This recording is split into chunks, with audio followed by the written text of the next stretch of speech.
Salut à tous, bienvenue dans cette petite vidéo du coup qui fait suite encore une fois à notre longue série qui sera consacrée à Cisco Network Academy. On va essayer ensemble de voir, de passer, d'étudier, d'apprendre des choses. On parle toujours de cybersécurité. On va se concentrer sur la Junior Cyber Security Analyst certification qui est donnée à la fin de cette formation. Lors de la dernière vidéo, on avait fini le sous-module 1.2. On avait pu voir les différents types de données d'entreprise. On a vu le fameux cube. On a eu un petit exercice. On a vu certaines choses par rapport à des exemples concrets. On a vu certains exemples sur la violation des sécurités des données. Et ensuite, nous avons pu voir certaines conséquences potentielles liées à une faille de sécurité toujours en entreprise. Du coup, aujourd'hui, cette vidéo-là, on va continuer. On a pu gagner quelques points d'expérience aussi. C'est sympa. Et on va attaquer les données volées. Petit instant promo. Non, rien à voir. Mais si jamais tu tombes sur mes vidéos, c'est que tu es intéressé par la cybersécurité, par l'IT et ce genre de choses. Donc, n'hésite pas à t'abonner à la chaîne, ça fait toujours plaisir. Et à me dire en commentaire, si jamais j'active les commentaires sur les vidéos, à me dire ce que tu en penses. Ok. Bien.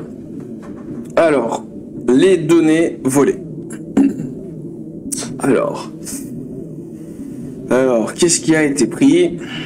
Alors, faites défiler pour continuer. Je vais peut-être essayer de mettre ça comme ça, histoire que ce soit un tout petit peu plus visible. Du coup, on continue.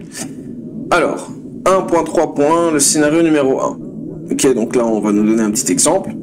Aujourd'hui, les failles de sécurité sont trop courantes. Les hackers trouvent constamment de nouvelles façons innovantes d'infiltrer les entreprises à la recherche d'informations précieuses. Alors faites défiler la page pour lire toutes dernières actualités sur la sécurité. D'accord. On nous met ici un espèce de journal. Donc on va voir un petit peu ce qui s'est passé. Selon nos sources, une chaîne d'hôtels bien connue qui opère à travers le monde a signé une violation de données massives avec les informations personnelles de plus de 3000 de leurs clients qui ont été exposés aux hackers. L'hôtel a découvert que des hackers avaient eu accès à sa base de données clients en utilisant les informations de connexion d'un de ses collaborateurs. À ce stade, l'hôtel ne pense pas que les hackers aient pu accéder aux mots de passe d'un quelconque compte ou aux informations financières. Les clients récents sont encouragés à consulter le site web de la chaîne hôtelière pour voir s'ils ont été affectés par cette faille.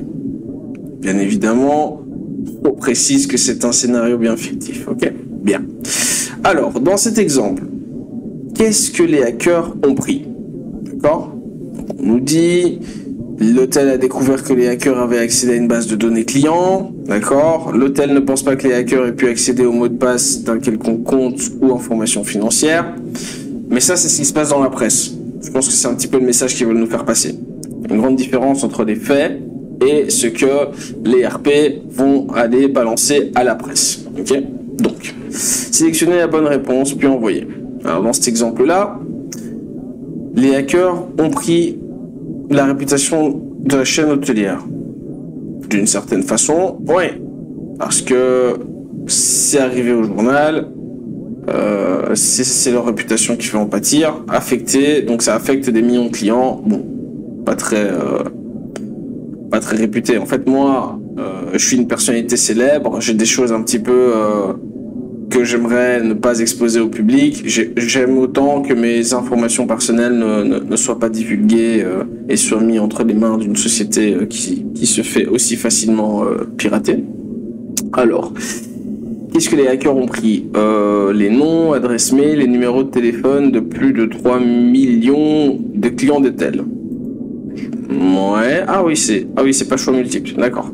Les informations de paiement par carte de plus de 3 millions de clients, le nom d'utilisateur et le mot de passe de tous les employés de l'hôtel. Bon.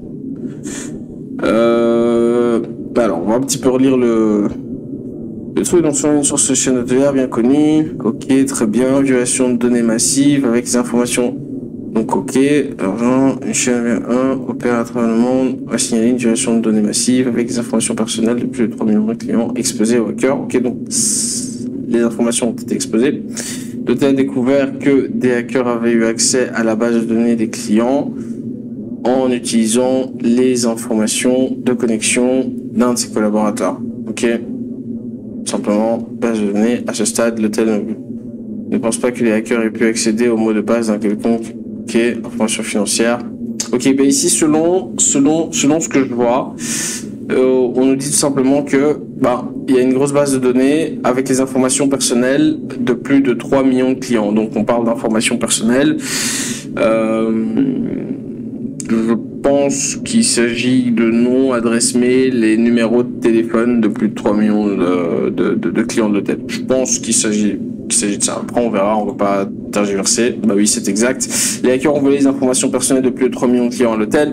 Il s'agit notamment de leur nom, adresse mail et numéro de téléphone. D'accord? On ferme la fenêtre et on passe à la suite. Scénario numéro 2. Alors, les plateformes d'e-learning sont en danger. Ok, donc ici, petit exercice peut-être. L'équipe d'Apollo est inquiète. Les plateformes d'e-learning deviennent des cibles de choix pour les hackers, alors que de plus en plus d'entreprises adoptent l'apprentissage numérique. Donc, sélectionnez les flèches pour en savoir plus sur un cas récent. Cas encore une fois fictif, je crois. Enfin, je pense pas. Voilà. Alors ici, une plateforme de formation en ligne populaire a admis avoir exposé les données personnelles de millions de ses étudiants, dont beaucoup de mineurs, dans une base de données cloud accessible au public. Les hackers ont pu accéder directement au nom, adresse mail, numéro de téléphone et aux détails d'inscription des étudiants sur Internet. D'accord. Bien qu'on ne sache pas exactement ce que les hackers ont fait avec ces informations, on peut affirmer sans se tromper qu'ils disposent de tout ce dont ils ont besoin pour mener des attaques de phishing ou de malware à grande échelle, ou d'ingénierie sociale aussi. Ok, très bien. Quels sont les exploits? Quels exploits les hackers ont-ils utilisés dans ce cas pour accéder à des informations personnelles précieuses? D'accord. Et ici, je pense qu'on peut en sélectionner qu'une seule aussi. Donc, tirer parti du fait que les informations sur les étudiants ne sont pas correctement validées sur la plateforme.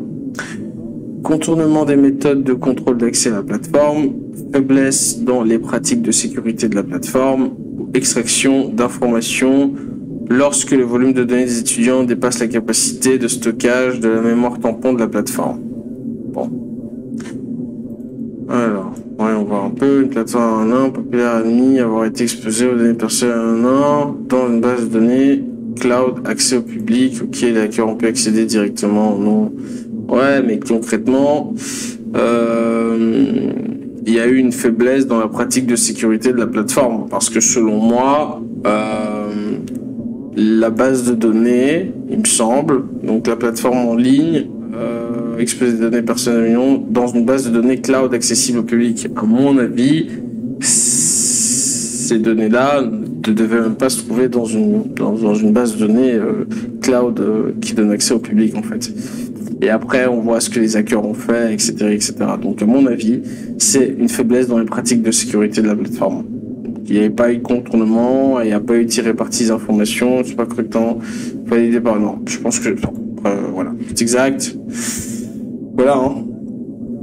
Les hackers, ils ciblent un nombre croissant d'entreprises qui migrent vers le cloud ou utilisent des services ou des ressources de cloud. Dans ce scénario, les hackers ont pu tirer parti des mauvaises pratiques de sécurité d'une entreprise. Les bases de données cloud non sécurisées exposées sur Internet présentent une vulnérabilité majeure que les hackers chercheront à exploiter pour accéder facilement aux données de l'entreprise. Donc, qu'est-ce qu'on apprend ici? On apprend tout simplement que les bases de données cloud, mettre une base de données dans le cloud de manière publique, c'est pas sécurisé parce que ça dit bien que c'est public. Et si c'est public, ça veut dire que tout simplement c'est accessible à tout le monde. Bien. Alors, on ferme la fenêtre et on continue. Rembobinage. Alors, chaque entreprise est exposée à une cyberattaque et doit prendre les mesures appropriées pour se protéger. En repensant à chacun des deux exemples de failles de sécurité présentés ci-dessus, quelles mesures ces entreprises auraient-elles pu mettre en œuvre pour éviter ces failles? Ok. Écrivez vos réflexions dans le champ ci-dessous, puis envoyez et sélectionnez, affichez la réponse pour vérifier votre réponse. Ok. Bon. Ici, moi, dans le premier exercice, comme on a dit, je pense que dans un premier temps, ils auraient dû utiliser une solution cloud sécurisée. Non public. Sécurisé privé. Une solution privée. D'accord? Ça, c'est dans un premier temps. Et dans un deuxième temps, c'était quoi encore l'autre scénario? C'était ça. Donc, machin, à travers le monde, les noms, adresses. Ok. Ah oui. À mon avis, ici, s'ils ont pu... À mon avis, c'est une campagne de phishing qu'ils ont fait pour avoir accès à...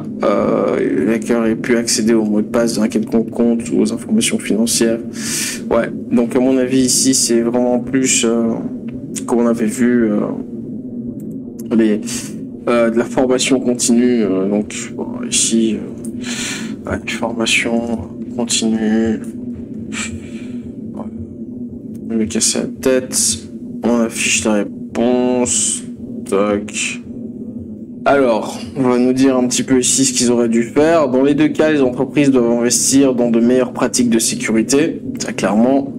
Cela peut inclure investir dans la formation à la cybersécurité, donc formation continue, comme on le disait tout à l'heure.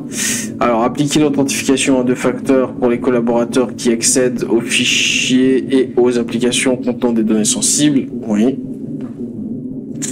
La maintenance des fichiers journaux et la surveillance continue pour identifier les comportements anormaux qui pourraient indiquer une violation de données. Stocker les mots de passe des clients à l'aide d'une combinaison d'algorithmes de salage et de hachage robuste. Se séparer des ressources basées dans le cloud de l'Internet public, comme on l'a dit, dans un segment de réseau privé isolé et accorder aux collaborateurs un accès aux données personnelles et au système Internet uniquement via une connexion VPN sécurisée. Donc voilà, et le tour est joué. Après, ouais, c'est des bonnes mesures à mettre en place. Maintenant, les entreprises qui ont vraiment beaucoup d'enjeux et des choses à perdre, s'ils sont victimes d'une cyberattaque, pourraient éventuellement considérer à mettre ce genre de choses en place. Mais il faut savoir que toutes ces choses-là sont des choses qui ont un coût à la mise en application. Et donc, parfois, les sociétés, elles sont un petit peu réticentes à vouloir le faire. Et quand on leur dit qu'ils risquent limite de perdre des millions, voire une réputation, voire peut-être même mettre la clé sous la porte, alors à ce moment-là, ils se bougent un peu.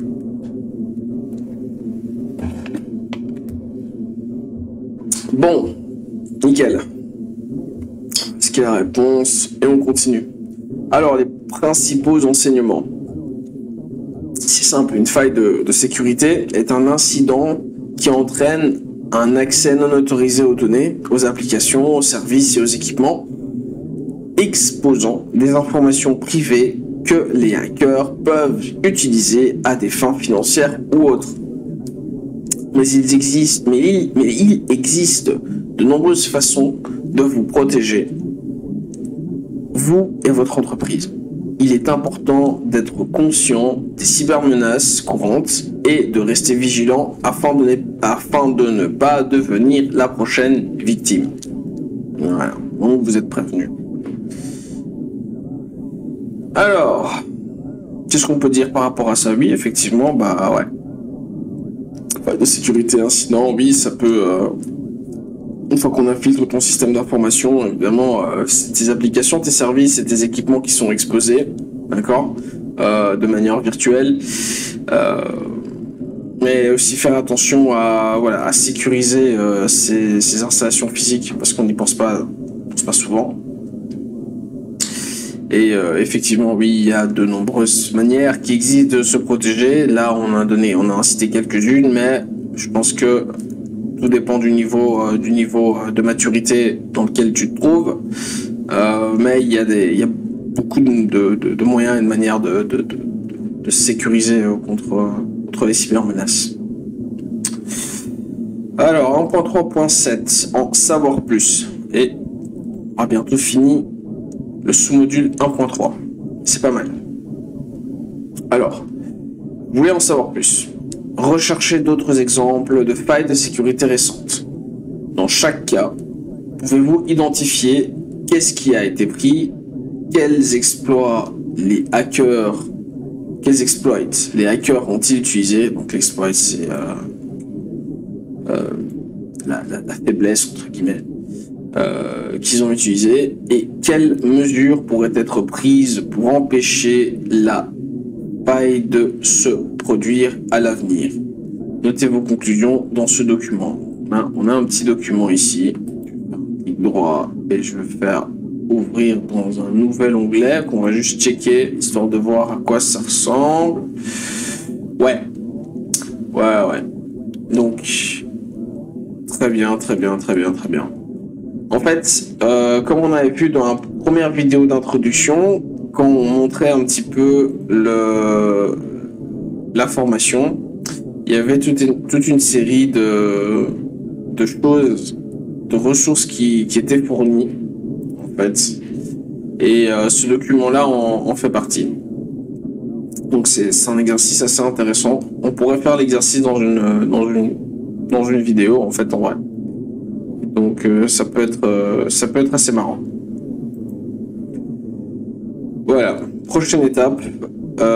Étant donné la menace très réelle qui pèse sur les données des entreprises, il est essentiel que toutes les entreprises développent et mettent en œuvre un plan de cybersécurité complet pour se protéger contre les failles potentielles.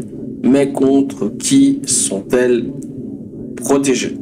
Et ça, j'imagine que c'est la question auquel on va répondre lors de la prochaine vidéo où on va attaquer le sous-module 1.4 qui sera consacré aux cybercriminels. Voilà, j'espère que la vidéo vous aura plu et que vous avez quand même appris pas mal de choses intéressantes.